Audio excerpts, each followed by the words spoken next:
পারমাণবিক অস্ত্রকে বিশ্বের জন্য সবচেয়ে বড় হুমকি হিসেবে বিবেচনা করা হয়। পারমাণবিক অস্ত্রের ব্যবহার কতটা ভয়াবহ হতে পারে সেটা ইতিহাস খুব ভালোভাবেই বুঝিয়ে দিয়েছে, কিন্তু তারপরও পরাশক্তিধর দেশগুলো এই পারমাণবিক অস্ত্রের প্রতিযোগিতায় লিপ্ত।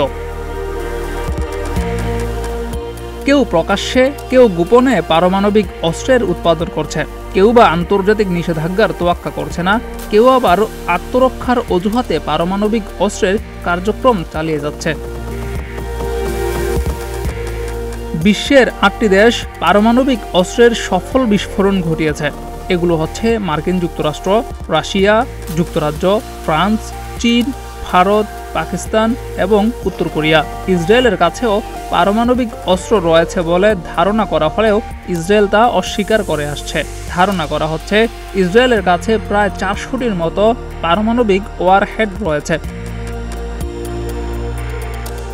স্টকহোম আন্তর্জাতিক শান্তি গবেষণা প্রতিষ্ঠানের মতে ২০২১ সাল পর্যন্ত বিশ্বব্যাপী পারমাণবিক অস্ত্রের মোট সংখ্যা ছিল ১৩,০৮০ এবং এদের মধ্যে প্রায় ৩০% অপারেশনাল বাহিনীর সাথে মোতায়েন করা হয়েছে। এসব অস্ত্রের ৯০%-এরও বেশি রাশিয়া বা মার্কিন যুক্তরাষ্ট্রের মালিকানাধীন।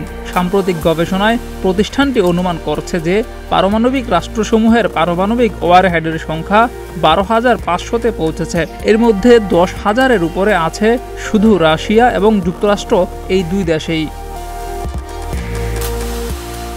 জিয়াউর রহমান, প্রতিদিনের বাংলাদেশ।